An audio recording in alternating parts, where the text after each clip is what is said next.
Et pour la boucle, je vous laisse suivre les points de presse des membres du parti politique Réagir, le cercle de réflexion populaire sur la transition, mais aussi de l'association Siman. Ils réagissent sur le déroulement du scrutin et se félicitent des résultats. Je vous dis au revoir. Merci de votre fidélité. Belle soirée et à demain 20h.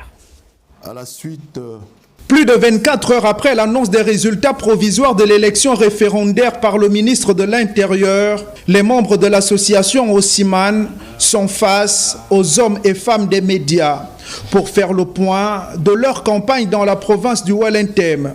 Selon les responsables de cette structure, le bilan est positif. L'association Osiman est satisfaite de cette organisation et nous tenons à féliciter le ministère de l'Intérieur et toutes les coordinations et toute l'équipe de campagne, le ministère de l'Intérieur, parce que nous avons constaté sur le terrain une élection très bien organisée.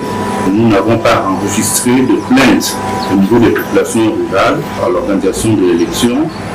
Et à cet effet, nous tenons véritablement à féliciter le ministère de l'Intérieur pour l'organisation de cette élection.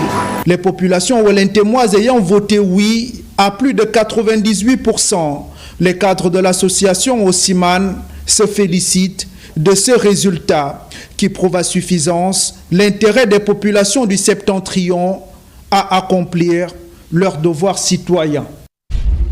Autour de François Ndongo Biang, les membres de la coordination provinciale de l'Estuaire pour le oui au vote référendaire se sont retrouvés pour dresser le bilan des actions entreprises pendant la campagne, non sans se féliciter du travail abattu. Sans l'implication de chacun de vous, les 85,60% obtenus n'auront pas été possibles. Nous avons affronté les intempéries et les découragements pour obtenir un score honorable dans la province la plus complexe du pays. Poursuivant dans ses propos, le coordonnateur provincial a appelé les populations de l'Estuaire à demeurer en rang serré dans l'optique des jeux de politique à venir. Ensemble, unis, nous sommes une locomotive redoutable. Vous avez montré que l'unité et la solidarité sont les fondements de notre succès commun. Ensemble, nous avons franchi une étape décisive vers un avenir prometteur. Et je suis convaincu que nous continuerons sur cette voie en travaillant main dans la main pour le développement et le bien-être de notre province. Appelant les uns les autres à dorénavant parler le même langage, l'Estuaire a promis de taire les divergences du passé pour ne regarder que dans l'avenir. Le scrutin référendaire du 16 novembre dernier aura eu le mérite de replacer le curseur politique du Gabon sur l'échiquier continental par la qualité de son organisation. Modestement et humblement, de ce message du peuple, il convient quand même de remercier et de féliciter le CETERI pour la bonne tenue de ce scrutin.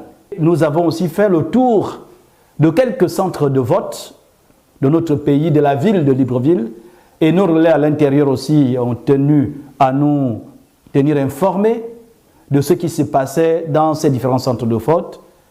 Et la conclusion est sans appel, le vote s'est tenu sans incidence. Se félicitant de la maturité dont a fait montre le peuple gabonais durant le déroulé du vote, Éric Simon-Zué et le cercle de réflexion populaire sur la transition vont consolider les acquis obtenus. Il faut que toutes les forces vives de la nation, à savoir les politiques, à savoir les religieux, la société civile et toutes les forces individuelles qui ont pris part à la dynamique de ce référendum, que toutes ces forces trouvent ici l'expression de notre profonde reconnaissance.